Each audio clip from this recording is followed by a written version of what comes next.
generar estos espacios que nos ponen en contacto con problemáticas que son muy actuales y que nos atraviesan en el tiempo sin solución de continuidad. Aunque los tiempos van variando, van surgiendo nuevas instancias de esa situación, tenemos que reconocer de que es un problema que arrastramos casi estructuralmente en lo que es la construcción del Estado.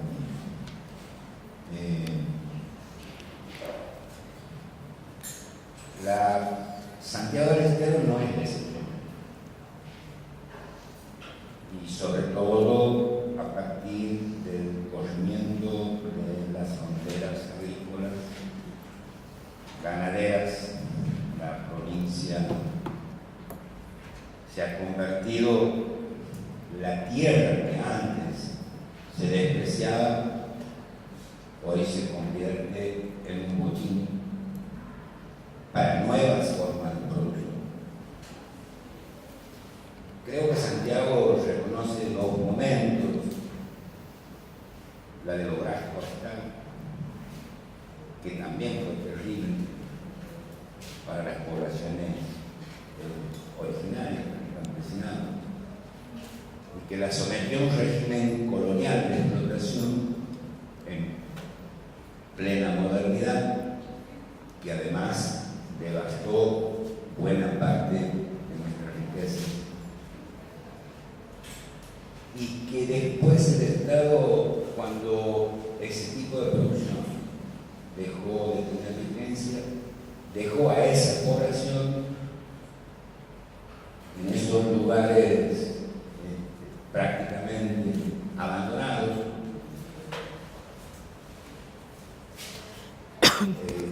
sin la ayuda del Estado y sin que esa población sea visible, salvo en los momentos electorales. Después, abandonado de la salud, de la educación, incluso hasta el último que le sacaron, el último recurso de subsistencia, que era el ferrocarril, y se convirtieron en pueblo fundado. Con estas nuevas formas de producción, esas tierras recobran valor. Recobran valor, pero no junto a quienes la habitan, que hoy ya ni siquiera sirven como mano de obra para lograr. Hoy necesitan desalojar,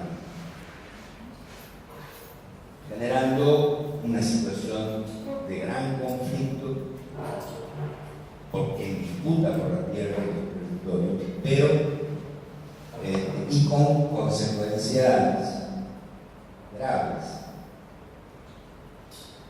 porque bueno, nos obligan a radicarse en los márgenes de las ciudades, muchas veces en búsqueda de una subsistencia que tampoco existe en esos lugares. Creo que esa cuestión está muy poco debatida, o se debate en lugares muy cerrados. La sociedad en su conjunto, muchas veces, por esa falta de conexión, no se hace eco de esa problemática. A pesar de que no solamente la sufren quienes habitan esos lugares, sino que la sufrimos todos como pobres. Por eso creemos que es importante establecer estos espacios que nos permitan difundir, visibilizar, debatir el problema y buscar soluciones. En ese sentido, bueno, agradecer a la Escuela de Innovación Educativa que abre estos espacios a través de la especialidad en estudios culturales y la cátedra Pensar Nuestra América, quienes han invitado a Diana Lenton, aquí presente, y a Roger Arras, integrante de la comunidad del Pozo del Castaño, de la Unión de Pequeños Productores del Salvador Norte, que está incorporado a una de las fracciones del MOCACE en Santiago del Estero, pero que además son unos de los afectados por estas nuevas políticas productivas en la provincia y que viven en permanente conflicto. Diana Lenton es doctora en Ciencias Antropológicas por la Universidad de Buenos Aires, donde actualmente ejerce la docencia. También es profesora en especialización en estudios culturales de la Universidad Nacional Santiago del Estero y dictó clases en la Universidad de Brasilia. Es investigadora independiente de la carrera de investigador científico en el CONICET. Colaboró en varias causas judiciales que criminalizan la protesta y la posesión de la tierra por parte de dirigentes y comunidades originarias. A fines del 2016 recibió el prestigioso premio Memorial de la Paz y la Solidaridad entre los pueblos que otorga el Servicio Paz y Justicia. El título de su conferencia, de su charla, va a ser Balances y desafíos de la coyuntura en la relación entre Estado y pueblo. Muchas gracias por la invitación a la universidad y, bueno, y al compañero que hizo la presentación, demasiado elogiosa. Yo también agradezco, ¿no?, la posibilidad de estar acá y también de haber empezado hoy con el seminario, que es un lindo espacio de reflexión donde podemos hablar un poco de varios temas, de distintos temas que en este momento son preocupación, ¿no? Esta cuestión de la relación entre la política, entre el gobierno, el Estado y los pueblos originarios, no era tapa de diarios hace algunos años, se volvió tema de tapa de diario a raíz de conflictos, a raíz de hechos violentos que sucedieron el año pasado y lo que culminó, ¿no?, y se hizo, digamos, se puso más en la agenda mediática a partir de la desaparición y posterior aparición de Santiago Maldonado y el asesinato de Rafael Nahuel, pero que no han sido, digamos, casos únicos, sino que, bueno, por distintos contextos pasaron a estar en la agenda mediática, ¿no? Pero, bueno, lo que estaba diciendo Luis recién, el tema de cómo hay un incremento de la violencia, de una violencia que es estatal y es privada también, hay agentes privados violentos, pero avalada o permitida o garantizada de alguna manera siempre por el Estado, ¿no? Y es un tema, ¿no?, esta cuestión de, hoy justamente conversando en una entrevista en la radio, el periodista, el conductor del programa me hacía esta reflexión, ¿no? Cómo a veces parece que hay conflictos que son nuevos y aparecen en los medios y ahora está pasando tal cosa, pero después siempre tenemos la sensación de que siempre estamos hablando de lo mismo, ¿no? Es decir, los temas pasan a ser noticia del día en determinados momentos, pero subyace a todos esos temas una cuestión que es estructural, que es permanente, que es de larga data, ¿no? Y que en la mayoría de los casos está involucrada de una manera u otra la cuestión de la tierra, ¿no? Y esto es así para todos los pueblos indígenas en el país.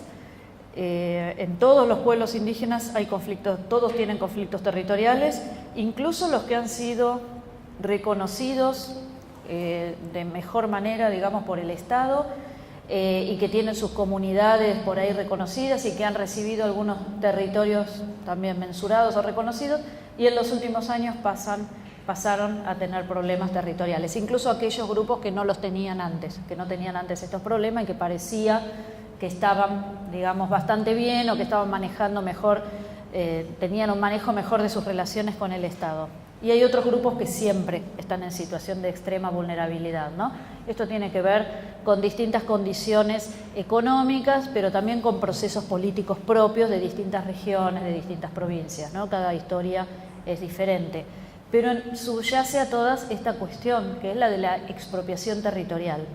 Cuando uno piensa a lo largo de los últimos 150 años, o por lo menos desde la Declaración de la Independencia, de que somos una república, la relación del Estado con los indígenas ha sido siempre una relación de paulatina expropiación territorial, con algunos momentos más violentos o más explícitos, los momentos que se han identificado como campañas contra los indígenas, donde hay una declaración explícita de guerra, ¿no? Entre el Estado, una declaración del Estado contra los indígenas y un avance territorial importante y una expropiación territorial importante, porque si uno piensa que fueron las llamadas campañas al desierto, fueron un gigantesco proceso de expropiación territorial que funda luego una matriz económica y una matriz social, ¿no? En distintas regiones, que tiene su base en esa expropiación territorial, que crea no solamente expropiados, sino clases y élites que son beneficiarias de esa expropiación territorial, que son las que se quedan con la tierra. Y nosotros cuando pensamos en todo lo que ha pasado posteriormente, siempre está el problema territorial, ¿no? Por algún lado. Más allá de avances que hubo en los últimos años, me refiero sobre todo lo que fue, por ejemplo, la ley de medios, lo que fueron distintos procesos que se fueron dando, por ejemplo, en relación a la educación intercultural y bilingüe, que se dieron durante el gobierno anterior y que luego, en estos últimos años, se han ido desarmando, porque se han desarmado los equipos. Es decir, ahí uno dice, no hay una cuestión territorial, no hay una cuestión económica aparentemente importante. ¿Cuánto le puede costar al Estado sostener un equipo en un Ministerio de Educación Nacional o en los equipos provinciales? Son unos cuantos sueldos que generalmente además los cobran tarde y mal, ¿no? Y sin embargo se desarmaron esos equipos. Bueno, porque tiene que ver con todo el acompañamiento en el marco de lo simbólico, en el marco de lo cultural, a esas luchas por la tierra, ¿no? En definitiva, el problema el Estado no lo tiene con la educación intercultural y bilingüe, pero sí con el empoderamiento que esa educación intercultural y bilingüe va a hacer con la gente que reclama los territorios, ¿sí? Entonces es un objetivo, no es un objetivo económico, no es para ahorrar que se reducen estos equipos, sino porque hay un objetivo político de desarmar estos procesos. Cuando pensamos en lo que fueron aquellas campañas que muchos de nosotros definimos como genocidio y que esto nos ha llevado años de trabajar, de debatir, de documentar, de estudiar, porque hay un rechazo muy grande por parte de la sociedad argentina a reconocer el genocidio. La sociedad argentina habla de genocidio para referirse a otros periodos históricos o a otros lugares del mundo, pero le cuesta reconocerlo en nuestro país y para los pueblos originarios. O si lo reconoce, y esto tal vez es peor, si lo reconoce dicen, y bueno, pero era como un mal necesario, ¿no? Pensemos en incluso muchos libros de texto que hemos tenido, ni hablar los que tuvimos nosotros cuando éramos chicos, pero los que han tenido, los que tienen mi edad, los que han tenido nuestros hijos, que vienen ya con una crítica a los procesos llevados a cabo por la generación del 80, y dicen, bueno, han sido campañas de exterminio, muchos se critican los modos en que se llevaron a cabo esas campañas de expropiación territorial, y hay una pequeña crítica, digamos un atisbo de crítica política, pero después damos vuelta a la página y empiezan a hablar del modelo agroexportador. Dicen, bueno, una vez incorporadas a la nación las 15.000 leguas de tierra de la Patagonia, entonces la Argentina se convirtió en un país desarrollado, etcétera, etcétera. Es decir, siempre se termina justificando la expropiación del otro y el exterminio del otro por un objetivo supuestamente nacional, ¿no? Un objetivo que por supuesto es un objetivo de clase y que encubre el enriquecimiento de ciertos sectores con el argumento, ¿no?, de un proyecto nacional, que evidentemente no era un proyecto de enriquecimiento general, sino de unos pocos. Entonces digo, le cuesta a la sociedad argentina o aceptar que hubo un genocidio o aceptar que ese genocidio no era inevitable.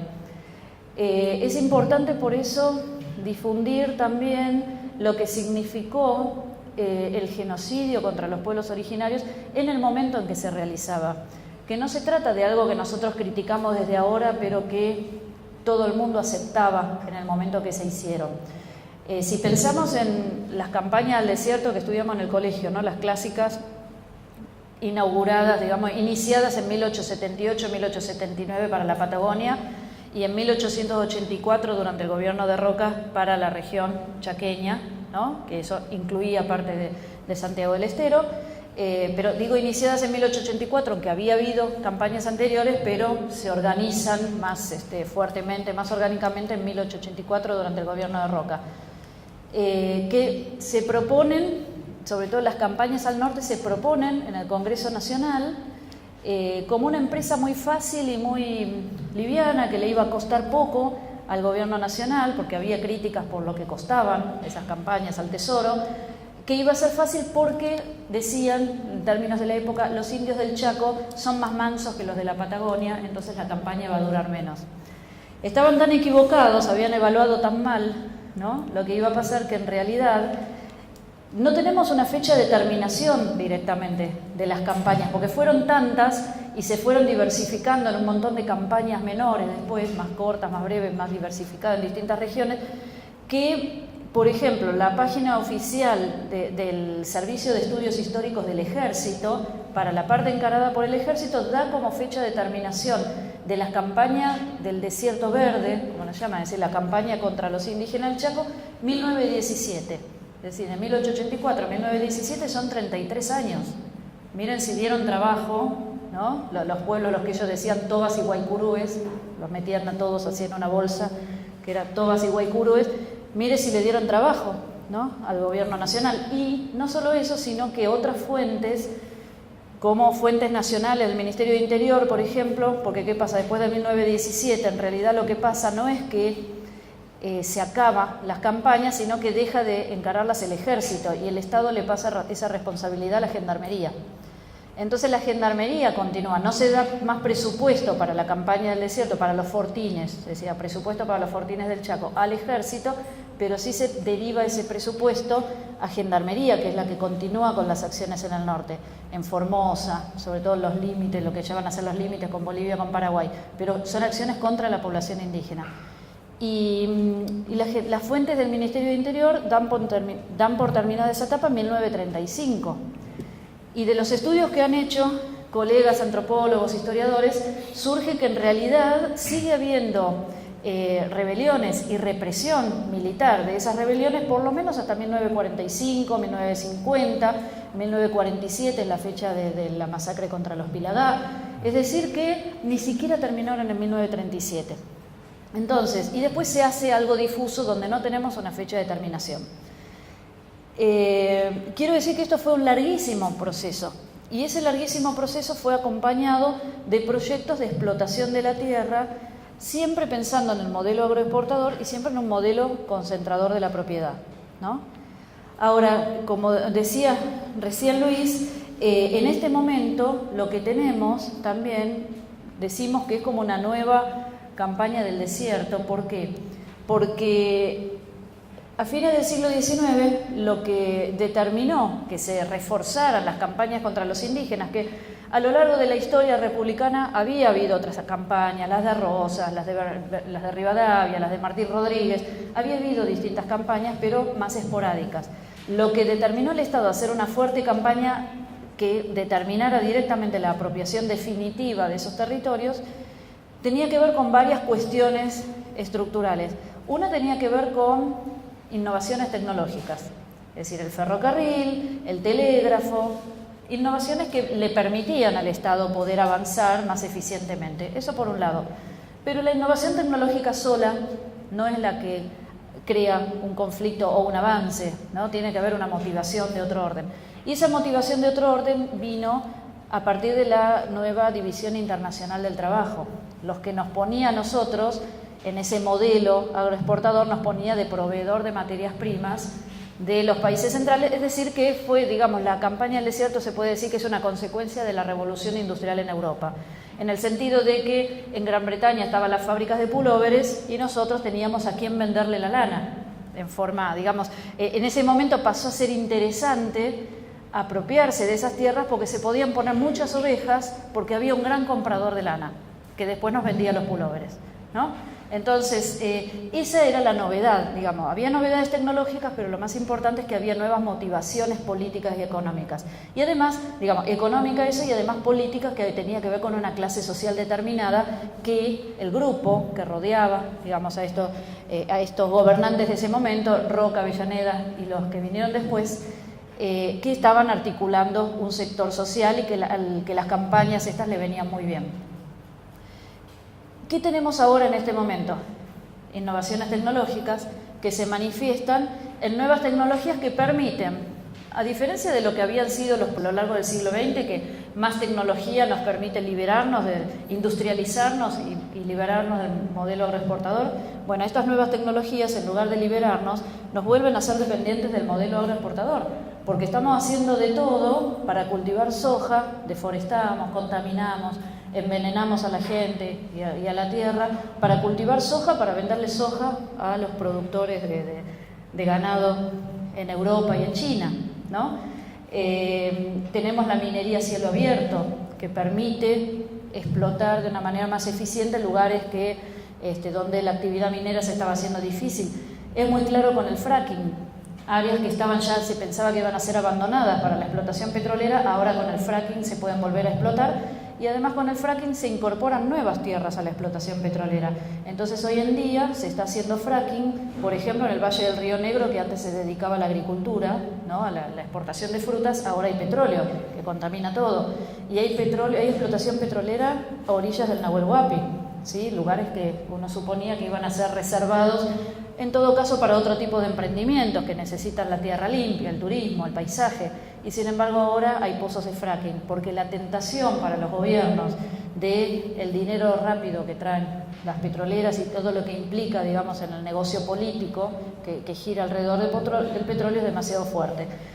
Entonces tenemos estas nuevas tecnologías que hacen que esas tierras a donde fueron expulsados y donde fueron confinados los sobrevivientes de las campañas contra los indígenas, donde están los descendientes de aquellos que sufrieron las campañas y que durante prácticamente 100 años vivieron confinados en esos lugares que nadie quería, ¿no? Porque eran lugares secos, sin agua o que no sirven para la agricultura, para ese concepto de agricultura de exportación que había antes. Ahora sí, son tierras que son aptas para el mercado de tierras, donde hay inversores que quieren invertir y por lo tanto las comunidades empiezan a estar en el foco de esa ambición de tierras, comunidades que por ahí hasta hace un tiempo vivían relativamente tranquilas.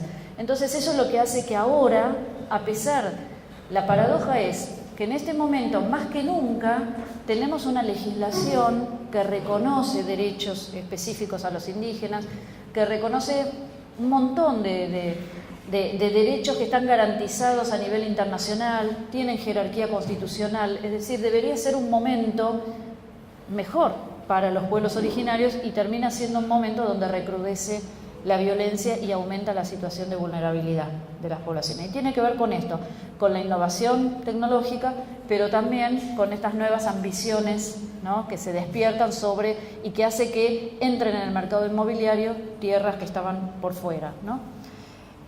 También está el tema de la deforestación, está el tema de los emprendimientos turísticos, que a veces son bastante complicados para la gente que vive en la zona, o sea, mucha gente pierde su territorio por emprendimientos turísticos cercanos.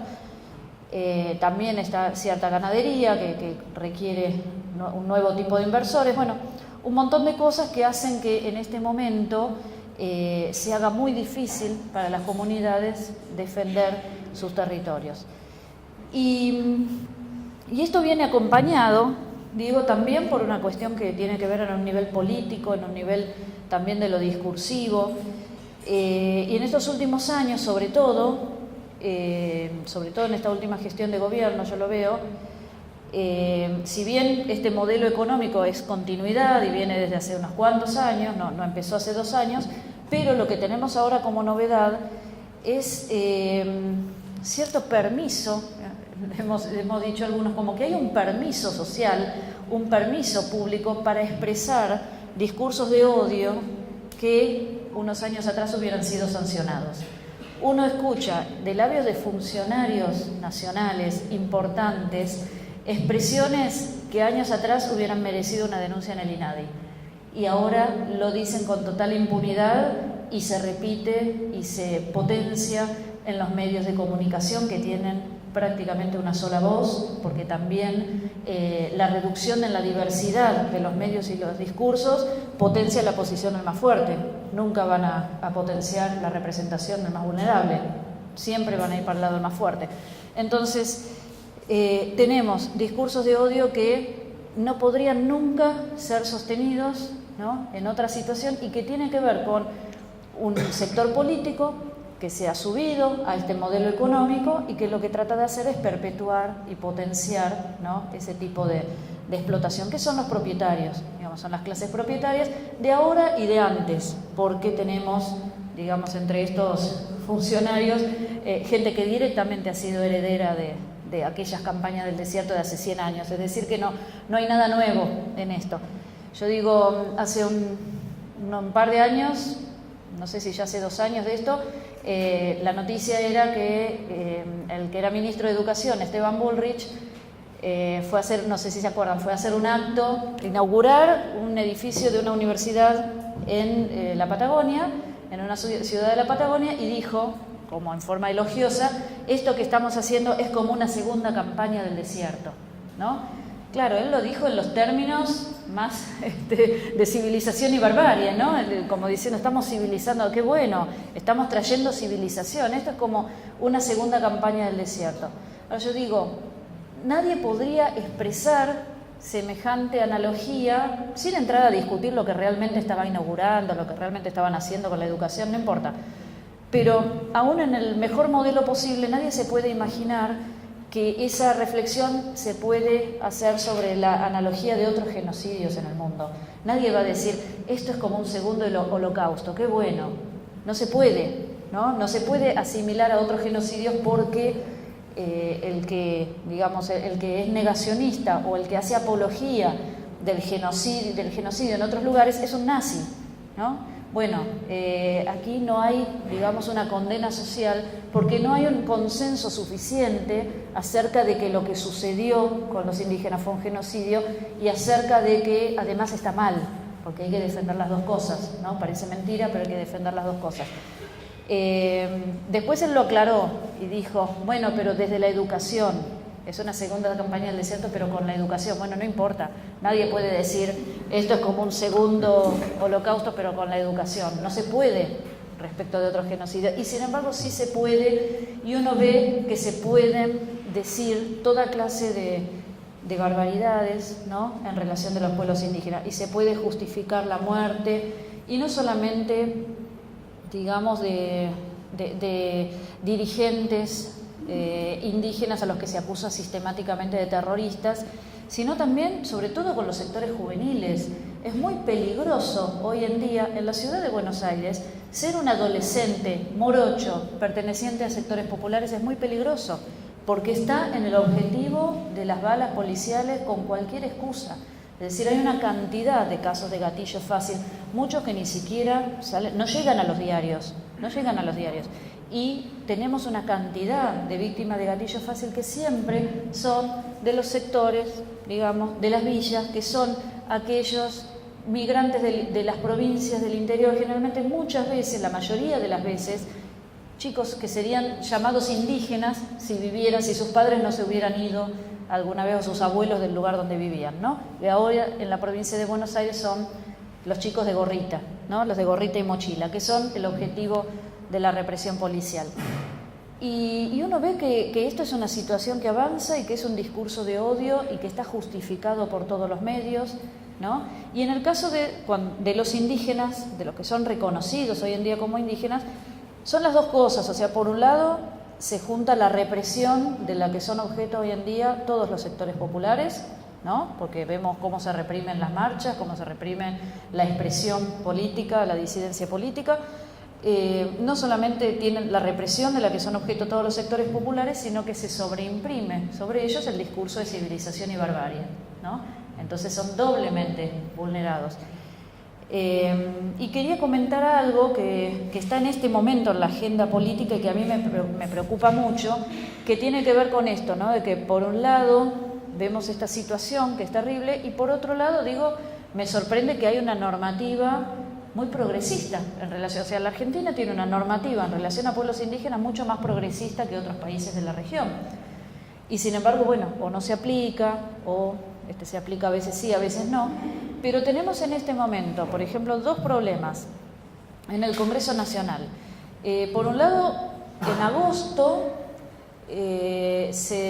la Cámara de Diputados la Cámara de Senadores le dio media sanción a un proyecto de modificación del Código Procesal Penal.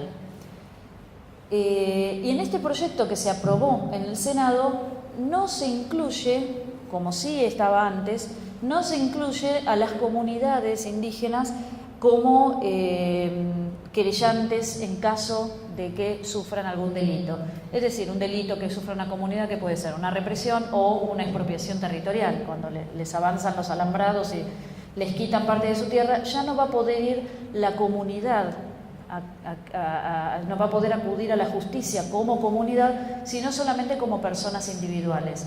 Es decir, que queda la persona que vive en el campo, el hombre o la mujer que vive en el campo, con todas sus debilidades, sola para querellar, y además, no solamente eso, digamos que una persona es mucho más vulnerable que una comunidad, además se lo quita del ámbito del derecho indígena, porque las personas sueltas no son las que son sujetos del derecho indígena, son las comunidades.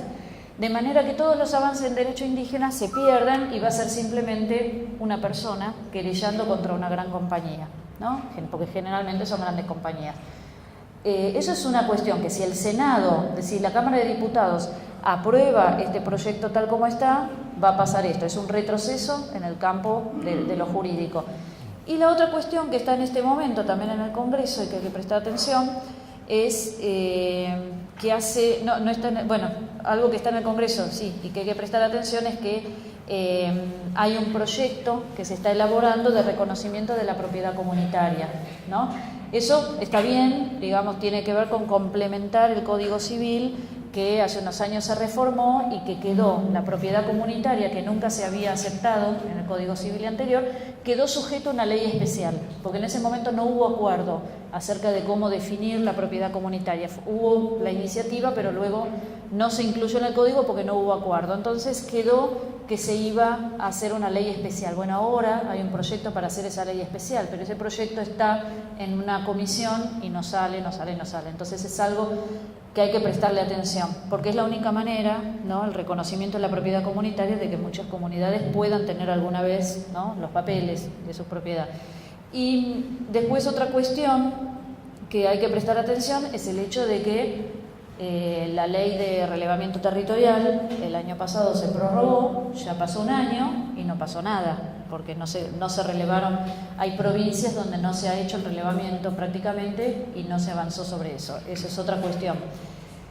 Y después otra cuestión que me parece importante, que ya no tiene que ver con el Congreso, sino que es por afuera, habrán leído por ahí en los diarios que la Corte Suprema hace unos días revocó las personerías jurídicas de 6 comunidades en la provincia de Neuquén. Estas 6 comunidades son 6 comunidades que están justo sobre el petróleo, viven sobre el petróleo en la región de Cutralcó, ¿sí? O sea, no es Vaca Muerta, es más al sur, porque los diarios mezclan todo, dicen Vaca Muerta, pero no es Vaca Muerta, geológicamente no sé si será parte de lo mismo, pero tiene que ver, es otro departamento de la provincia, ¿no? Están en la región de Cutralcó, que son comunidades que desde el 2002 la provincia tenían un reconocimiento del Instituto Nacional de Asuntos Indígenas, las había reconocido como comunidades mapuche, y la provincia le inició un juicio a la nación porque la provincia decía que la nación había avasallado su soberanía al darle reconocimiento de comunidad, al darle personería jurídica a estas comunidades, siendo que la provincia no se las había dado, ¿no? que en realidad es lo que viene haciendo el INAI con el RENACI, el Registro Nacional de Comunidades Indígenas, siempre. O sea, reconoce comunidades que por ahí no estaban reconocidas en las provincias.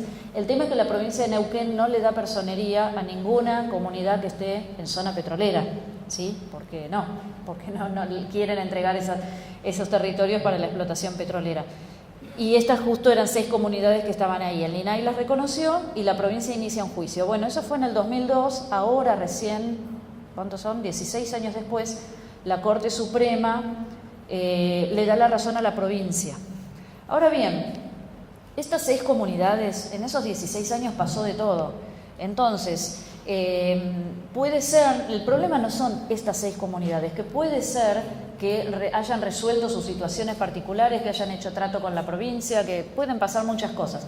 El problema es el precedente que sienta, porque ya desde que salió hace cerca de un mes ese dictamen, ya hay varias provincias que están solicitando que se revoquen el reconocimiento de comunidades indígenas en sus provincias.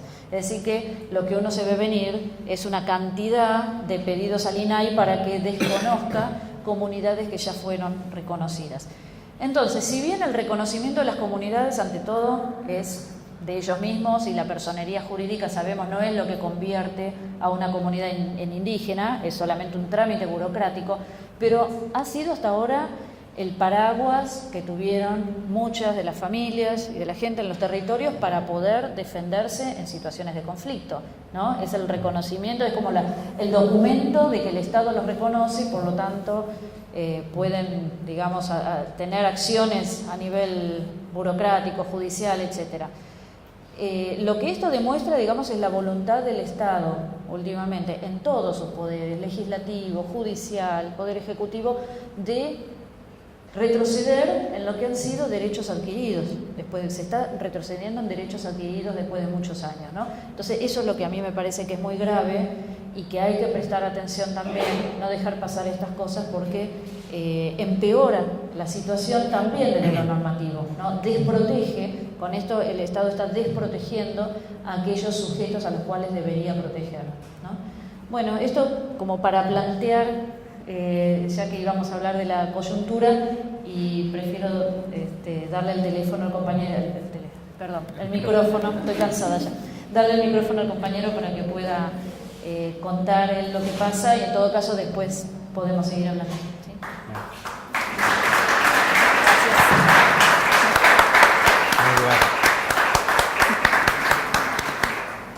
Buenas noches a todos y a todas. Y gracias, Pablo, por la invitación, a todo el equipo que ha organizado este espacio. Y bueno, mi nombre es Roger Almaraz, nacido y criado en Pozo del Castaño, departamento Figueroa, a 220 kilómetros de aquí de la capital, digamos. Justo la cabecera departamental nos atraviesa por el medio. Parte de la comunidad está en Figueroa y parte en Moreno. Y bueno, un poco lo que me gustaría compartir acerca de nuestras luchas después de este enfoque político que ha hecho la compañera, después de la introducción de Luis. Me parece que esta instancia de querernos, de lo que nos vienen avasallando a las comunidades campesinas indígenas, han tomado otras nuevas modalidades, ¿no? que no es la lance, no es el rifle, no es el Winchester, comienzan desde los medios de comunicación hasta cualquier otra herramienta que tengan a mano para poder desprestigiar nuestra imagen, digamos. Y nosotros desde el territorio venimos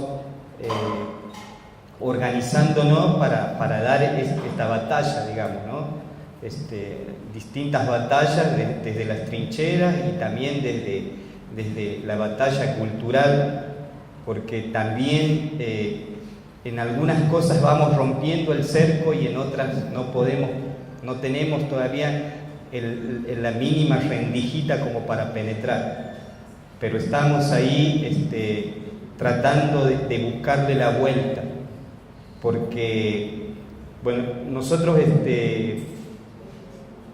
pertenecemos, nuestra organización está adherida al MOCASE, al MOCASE histórico, digamos, y desde ahí nosotros como comunidad, me gustaría esto contarles nuestra propia experiencia, porque todo lo que se repite en nuestra comunidad se repite en todo el territorio de la provincia y del norte argentino.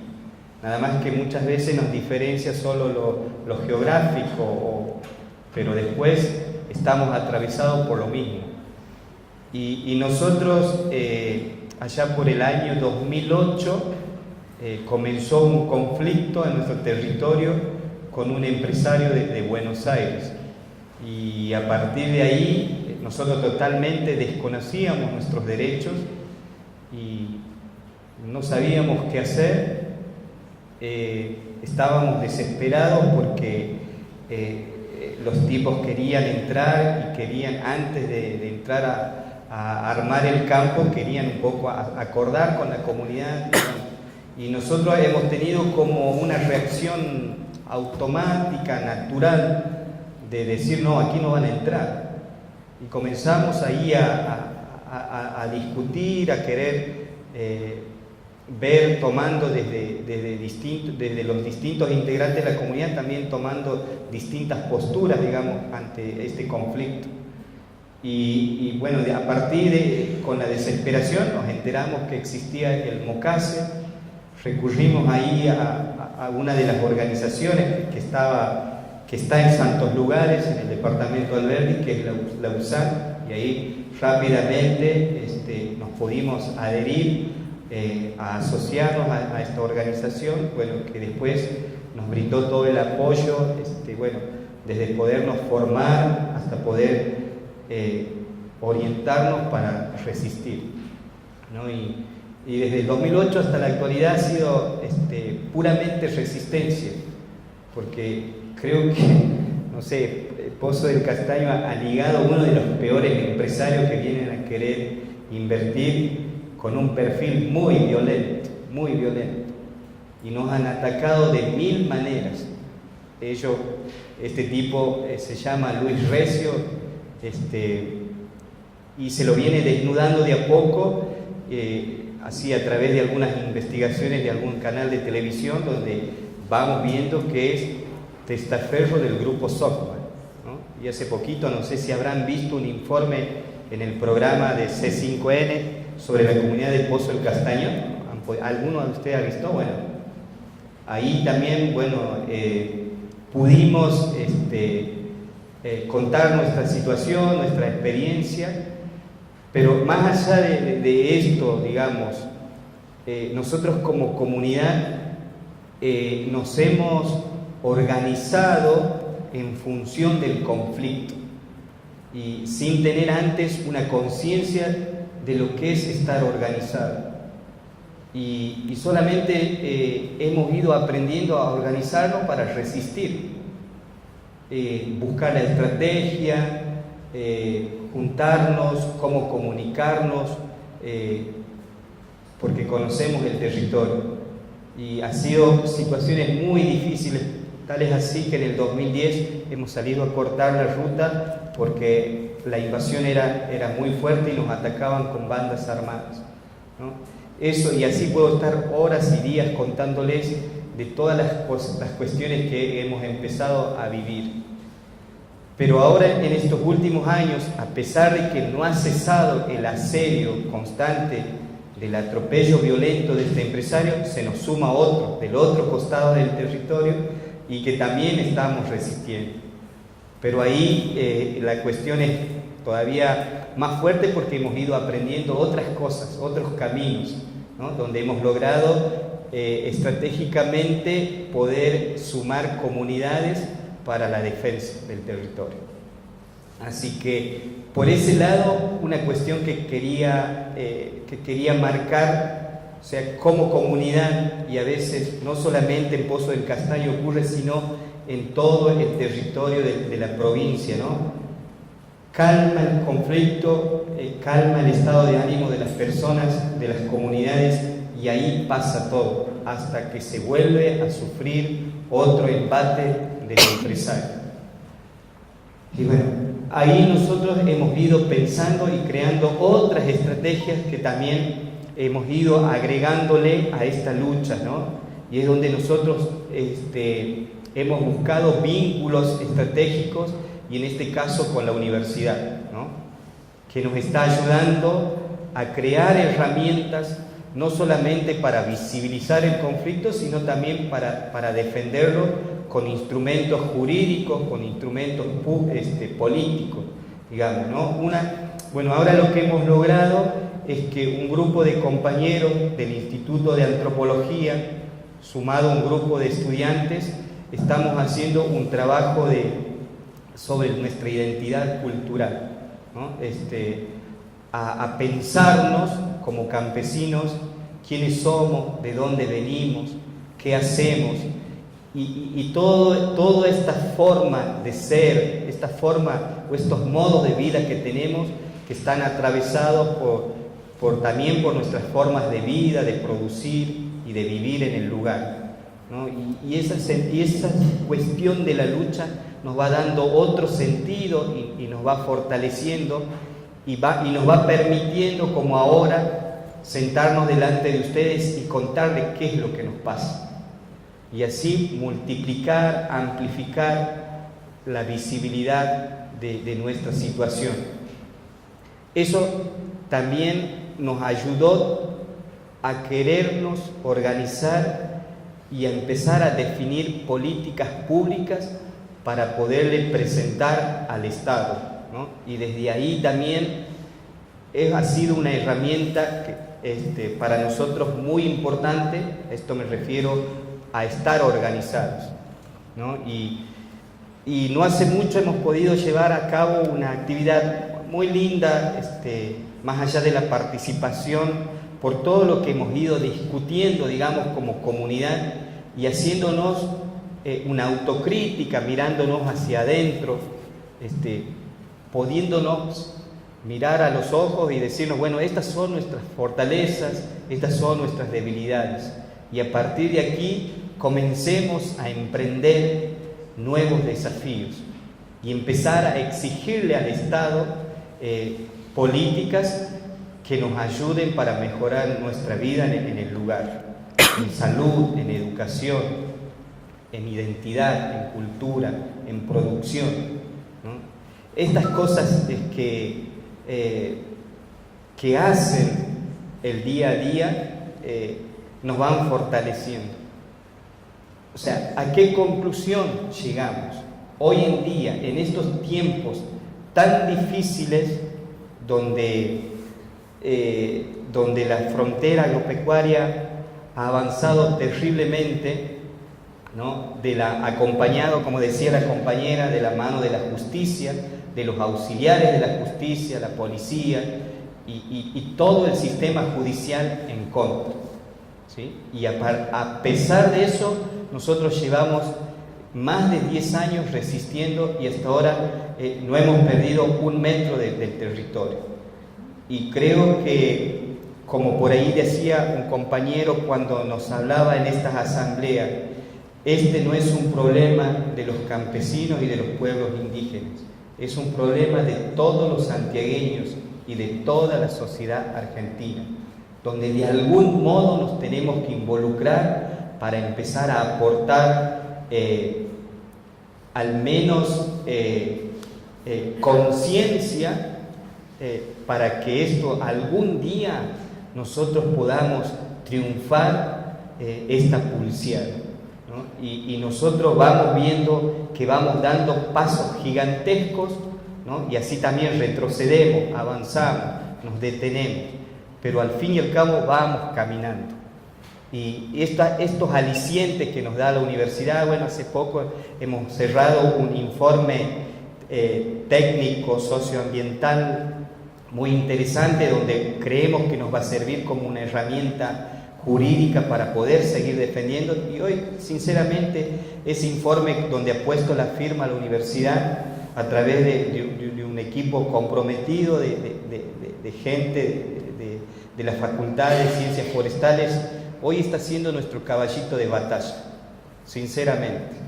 Y también le hemos sumado a eso un trabajo a través de una arqueóloga para hacer los relevamientos de los sitios arqueológicos, porque nosotros estamos convencidos que provenimos de pueblos originarios, porque hay demasiados vestigios en nuestros lugares.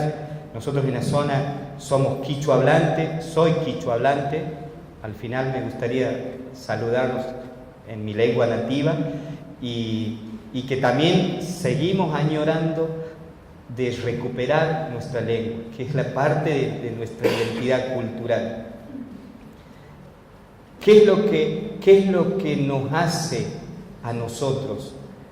Y así como muchas veces buscamos un estilo de vida, cada uno desde lo que forjamos para hacer en la vida, nosotros también queremos encarnarnos en este estilo, que la organización sea un estilo de vida, que nos ayude a estar organizados y por ahí también concientizarnos para volver a recuperar todos esos viejos valores que se han ido perdiendo en el tiempo, hasta de los modos de producir y que nos enseñaban nuestros abuelos.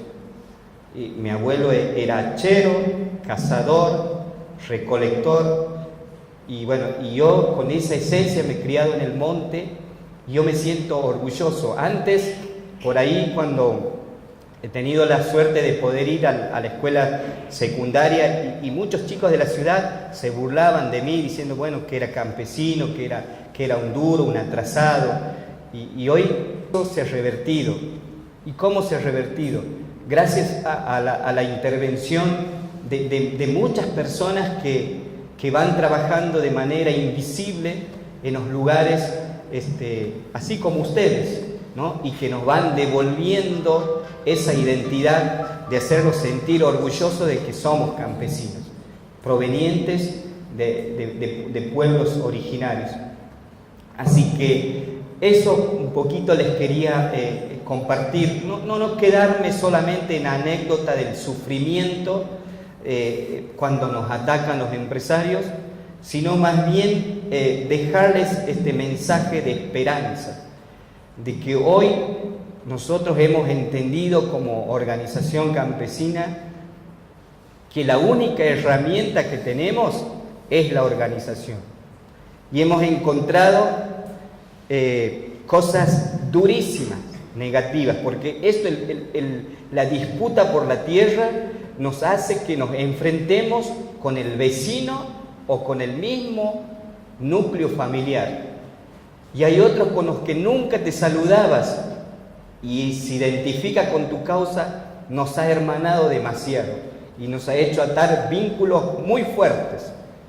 Y eso vamos aprendiendo también. Y eso creemos que tenemos que dejarle de herencia a nuestros hijos, a nuestros nietos. Judicialmente nosotros sabemos que estamos condenados para la desgracia, pero sí sabemos y entendemos que políticamente y socialmente nosotros tenemos la herramienta más poderosa, la organización.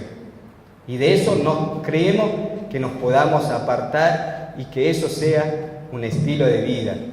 Y ojalá que ustedes, desde el lugar que les toca actuar, nos ayuden a contagiar este mensaje de esperanza, de alegría, y que es nuestra única herramienta que tenemos, el sector más vulnerable de la Argentina y de América Latina. ¿Y sabe qué? Hoy se ha dado un hecho muy importante en el mundo. Hoy han sido en Nueva York, en el Congreso de la ONU, se han reconocido los derechos mundiales del campesino, y eso hay que celebrarlo. La verdad que han trabajado muchísimos compañeros, muchísimos. Nosotros no hemos podido ir, pero han estado allá compañeros de la Vía Campesina hablando y convenciendo al mundo para que esto sea posible. Y así que es otra herramienta más que tenemos para poder doblegar esta batalla cultural fuerte que hoy nos ataca. Así que esos jóvenes, amigos, compañeros, que algunos por ahí los conozco, y gracias por el trato especial, y la verdad que siempre digo esto cuando voy, no sientan lástima por nosotros, por los campesinos, por los pueblos indígenas. Sientan el compromiso de involucrarse para que de alguna forma u otra nos puedan ayudar. Como decía el otro día en una asamblea del Mocase, el compañero Luisín, no es un problema del campesino, es un problema de todos. Y eso que nos revolotee siempre en nuestra mente, porque eso va a ser fundamental para trascender en la historia de nuestra sociedad campesina. Gracias por escucharme, gracias por la invitación. La verdad que, bueno, por ahí disculpen por la emoción, pero soy una persona muy apasionada y siempre cuando hablo con los compañeros, medio llorón. Y de referencia les quiero dejar un trabajo para que lo vean. Es un video, es una película, digamos, está pensada como un documental que se ha hecho en una noche, en un día y medio de resistencia en Pozo del Castaño. Y ahí van a ver cómo está desnudado el sistema judicial, cómo funciona la policía y cómo los campesinos nos organizamos desde el conocimiento del territorio para seguir resistiendo. Se llama Documental Pozo del Castaño, dura 50 minutos y es muy bueno también, y algunos si es docente, para trabajarlo en las escuelas, porque ahí van a encontrar muchos valores que ahí en ese video, que cuantas veces más lo veas, van surgiendo cosas que salen de nuestra esencia campesina y la verdad que es muy importante. Así que hoy ha estado un compañero de la universidad dando una charla y compartiendo ese video en la Universidad de Catamarca. Así que gracias, gente, por escucharme. Gracias, Luis, gracias, profe. Y bueno, los abrazo a todos aquí desde la lucha y la resistencia.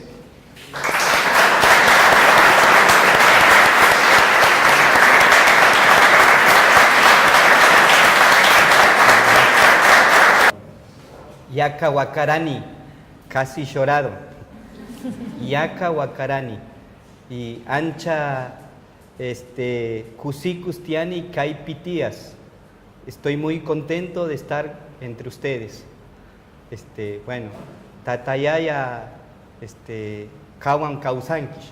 Que Dios viva con ustedes, en ustedes. Eso. Sí. Yaca Wacarani. No he llorado, casi. Bien. Yanazo. Ah. Ahí le están respondiendo. Pit kan Sayakui. Ah. Bueno, ahí hay un compañero que entiende, ¿ves? Y está ahí una querida, una persona que la quiero mucho, la profe también. ¿Cómo? No, les decía a los compañeros que lo que decía ahora en nuestra lengua originaria que era muy lindo. Ajá, eso. Llanazo, amigo. No, yo le quería decir también, porque aquí hay una, aparte de ser una compañera, hace poquito yo he hecho la diplomatura en Quichua aquí en la universidad y está mi profe. Profe, parate para que te aplaudamos porque, aparte de ser una lengua...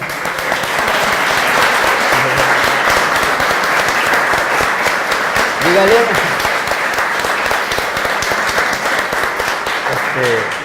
Rimapu y Quichua, Nipu y su Tuquitat. Yo voy a traducir, profe.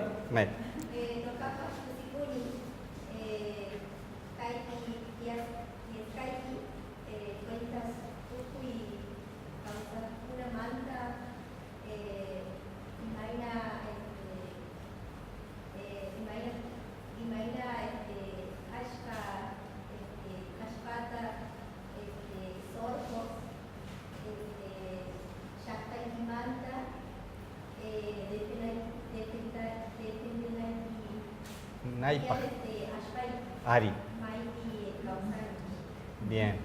Dice que está muy contenta de que yo esté aquí y bueno, y de poder contar cómo defendemos nosotros nuestra tierra y de nuestro pueblo y bueno, y desearle lo mejor, bueno, alentándonos a que podamos seguir en esta lucha, digamos. Eso es lo que ha dicho en resumidas cuentas la profe. Bueno, gracias.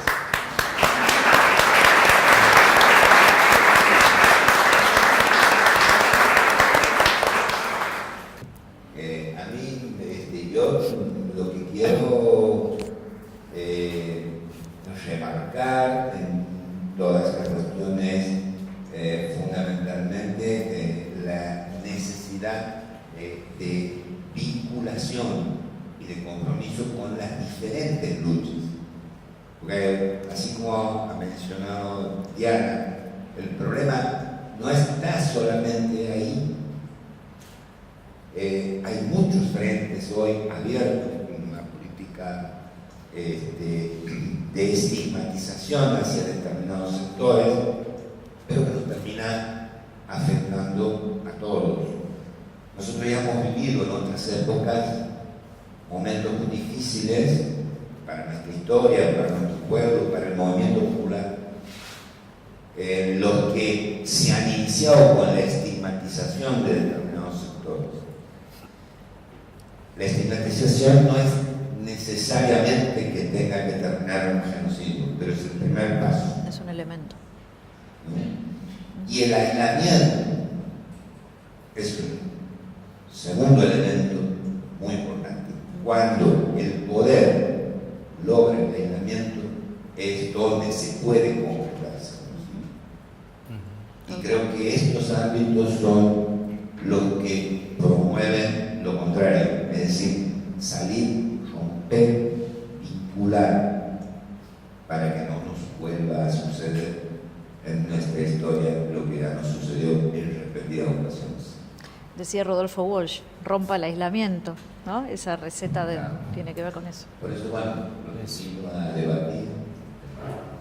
Sí, me parece que todo lo que ha contado es que nos sirve como ejemplo, ¿no? para apoyar esta lucha de los pueblos originarios y de las comunidades campesinas también que habitan nuestro territorio provincial y de la cual somos parte de ella, ¿no? Y que debemos sentirnos comprometidos y reconocer esa lucha que ellos están realizando.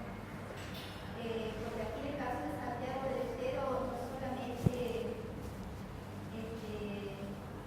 están los pueblos originarios, sino también los campesinos que hablan esa lengua indígena, que es la lengua tica, y que también ellos tienen ese derecho, ¿sí?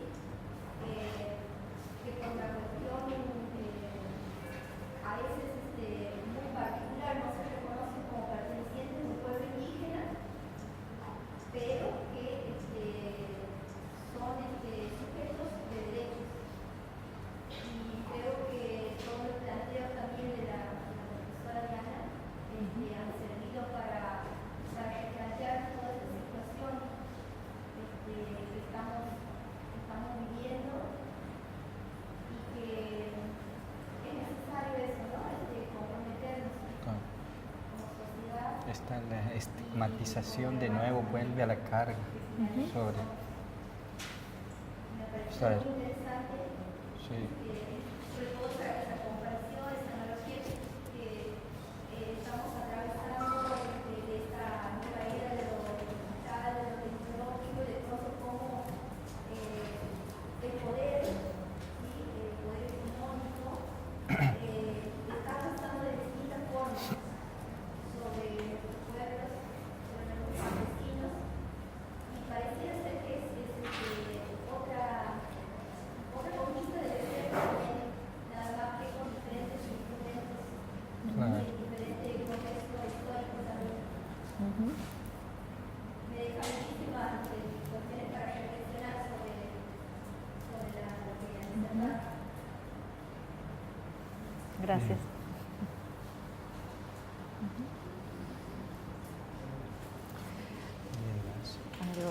A partir de lo que dice la profesora, ¿no?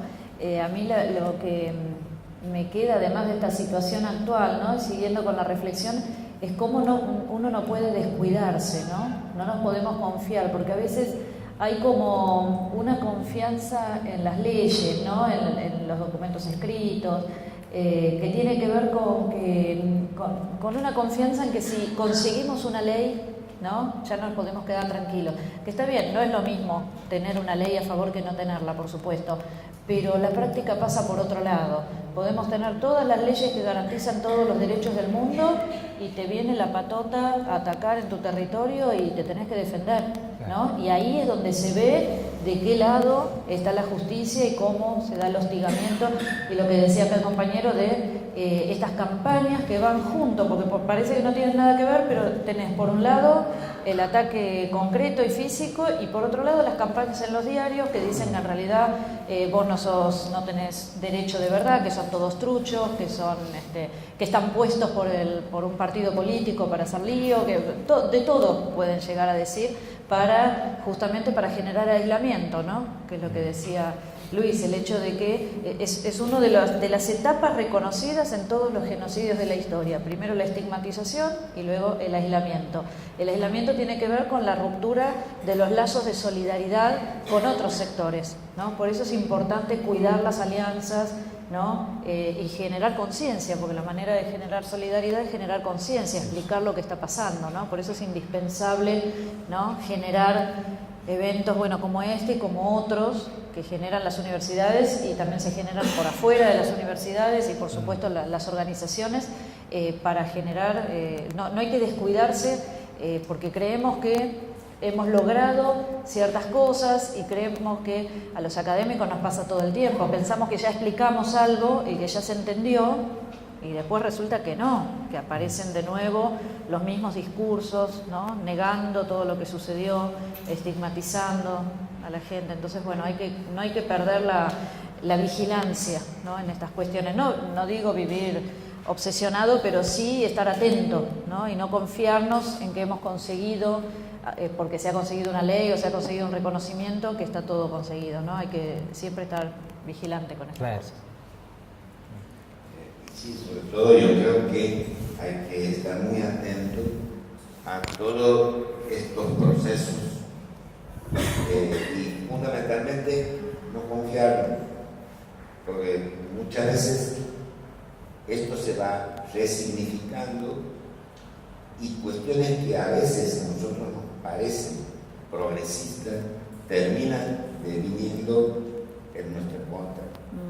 Por eso yo creo que tiene que haber una vigilancia permanente, no solamente sobre lo que hacen ellos, sino sobre lo que hacemos nosotros y cuáles son las respuestas que vamos dando.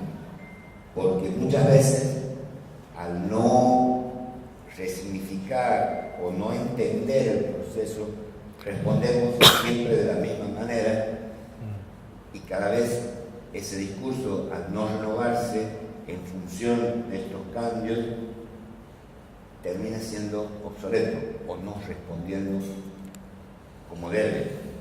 ¿Sí? Entonces yo creo que no solamente la lucha permanente, la organización, la resistencia en el campo, sino también esa permanente vigilancia a no perder esa vinculación. Y la universidad no solamente tiene que tener un compromiso porque la universidad hay gente que es progresista, sino porque la universidad es un espacio público y la universidad tiene la obligación de comprometerse con este programa. Desde los docentes, los alumnos y todos los que pasamos por acá tenemos esa obligación al entender que es realmente un problema social que nos afecta a todos, no solamente a ellos. Totalmente. No, yo simplemente esto, ¿no? También enfocándome en la reflexión de las profes, yo creo que en estos nuevos tiempos, digamos, políticos, es como que, bueno, en las villas, como decía ella, el de gorra, el de mochila, ya tienen el estereotipo de las personas que a donde le meten el foco y son los vagos, los chorros, ¿no? Y también van creando a través de los medios de comunicación esa imagen de nuestro sector también, ¿no? No hace poco en América titulaban el MOCASE, la otra organización violenta de la Argentina. Ya nos tienen ahí marcados y van esa imagen vendiéndole al resto del país de que somos violentos. Y después te atacan con los medios y te atacan con la justicia, con la policía, de la mano del empresariado que dice que va a generar empleo y gran desarrollo en las zonas donde se instala, que es otra gran mentira.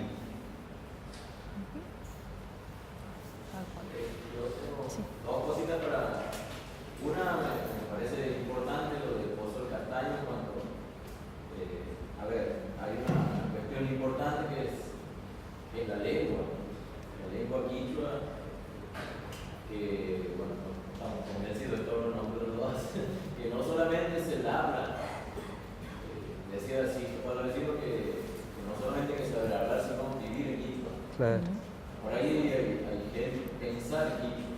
¿Sí? Y es una filosofía de vida, hermano. Es la filosofía esa de vida que nos puede llevar nos lleva a la resistencia esta, ¿no? Claro. Y por ahí van a encontrar gente que no habla, pero piensa en quichua. Claro. Creo que es una arma fundamental para tener en cuenta a la hora de pensar la organización, de seguir trabajando en la organización. Sí, Eso por un lado, termino. Sí, disculpe. Eso por un lado. Y lo otro que me ha quedado ahí sí la duda pendiente, te pregunto, se habla que la problemática viene del 2008. Si bien sabemos que las últimas políticas del gobierno nacional no han sido las mejores, han cambiado, han ido en contra de lo que se venía haciendo, pero esta problemática ya es antigua. Y como decía vos, hay una complicidad del Poder Judicial y también de la policía. Entonces me pregunto directamente qué se hace desde el Estado provincial, pensando que estamos viviendo aquí en Santiago. Mira, nosotros, estamos convencidos de que cuando ya nos tenían a mal traer con la violencia, nosotros salimos a cortar la ruta y a exigir, porque lo teníamos al tipo adentro y encima con bandas armadas, y ahí han construido hornos, han hecho casa, y nosotros nos hemos comido 70 días en la 34 frente de Vilma. Y nosotros que sabemos también que ahí ha presionado el Poder Judicial, el Poder Ejecutivo sobre el Judicial para que en su momento se lance una medida de desalojo.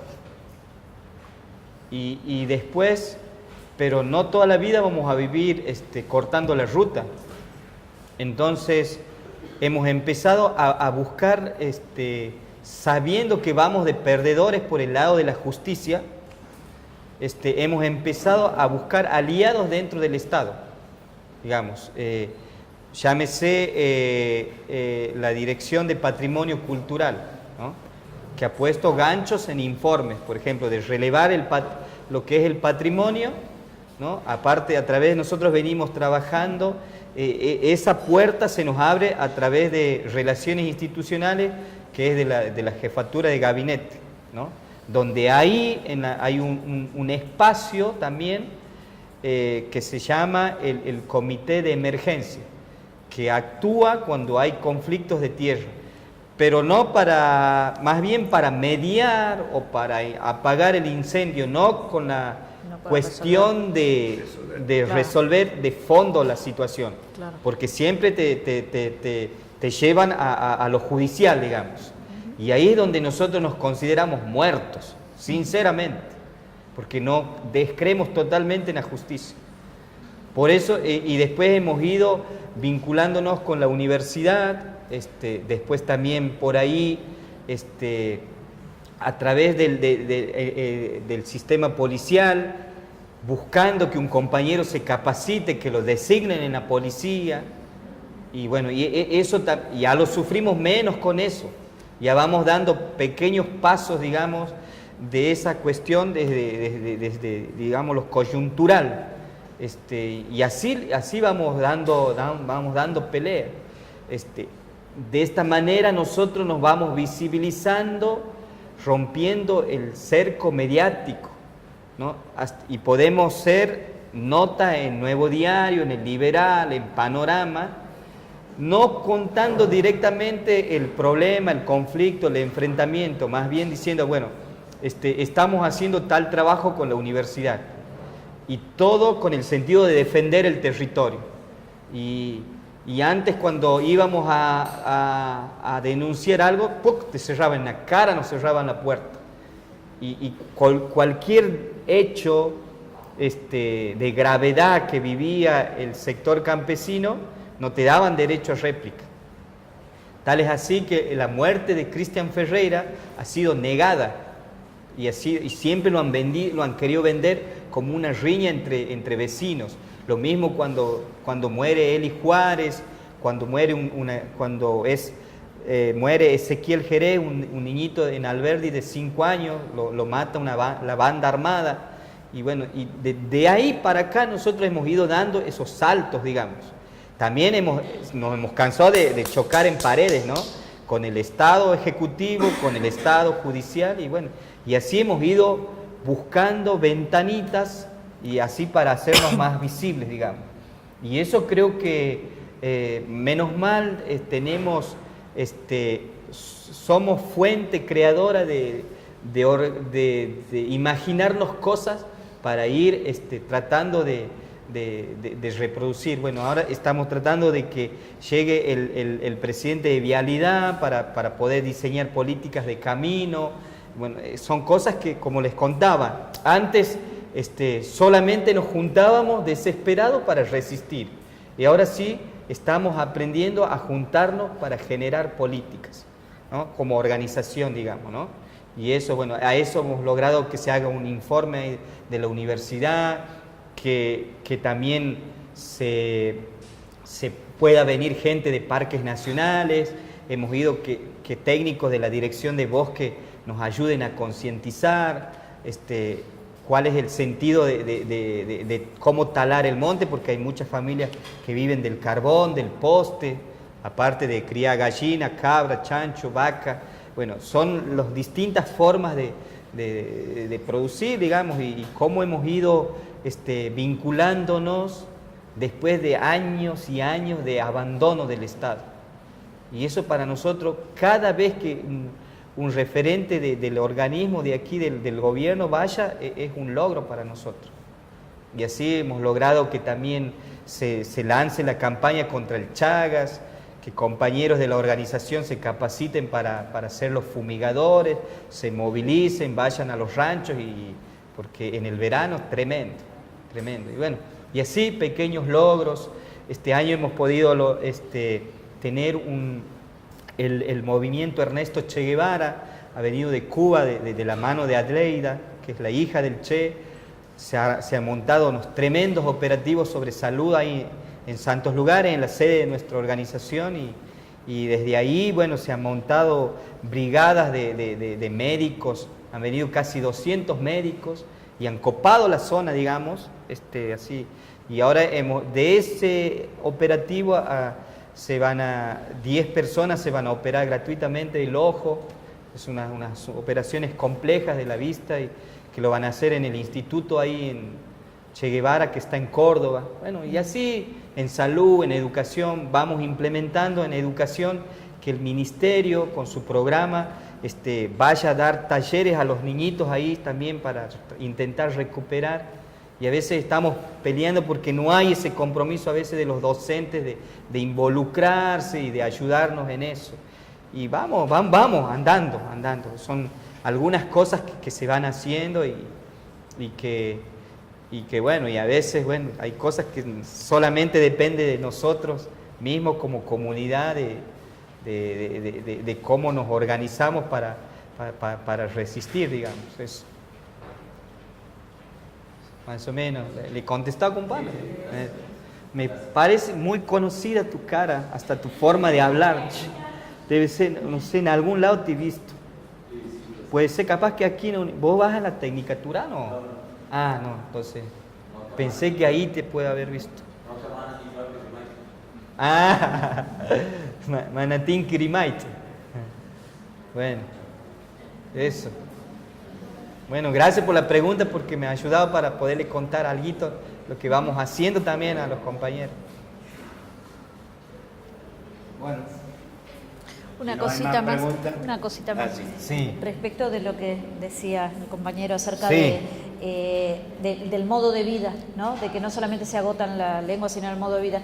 Que es digamos, esto es algo que ha sido pensado por muchos pueblos, están pensando en esto, de defender justamente lo que se hizo, digamos, se tomó el concepto del buen vivir o de la buena vida, que se ha traducido, está dicho en distintos idiomas, sumas causa, y se dice Sumas causa. claro, Cumefelén en el área mapuche, y así en distintos idiomas, y que por ejemplo en Bolivia lo incorporó a su constitución.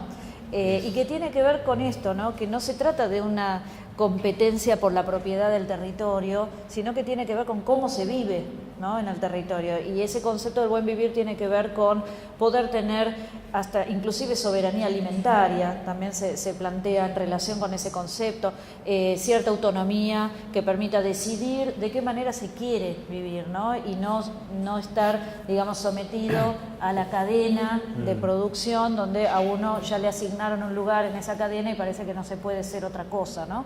Y es un concepto importante, interesante, porque justamente es la oposición política más a ver, ¿no? Sí, el de querer vivir de otra manera y, digamos, de una manera que no es la utopía de estar fuera del sistema, sino justamente de la manera, además, más eficaz, más eficiente posible, que ha demostrado que es la manera en que vivió además la humanidad en forma libre y autónoma durante muchísimos años, ¿no? Antes de que se inventara este sistema que no es tan viejo. Entonces, bueno, me parece que es un concepto interesante que hay que prestarle atención. No es la lucha por la tierra, sino por los territorios. Por los territorios con todo lo que implica eso, ¿no? Eso. Claro, de libertad y del concepto político. ¿Hay alguien allá atrás? Buenas noches.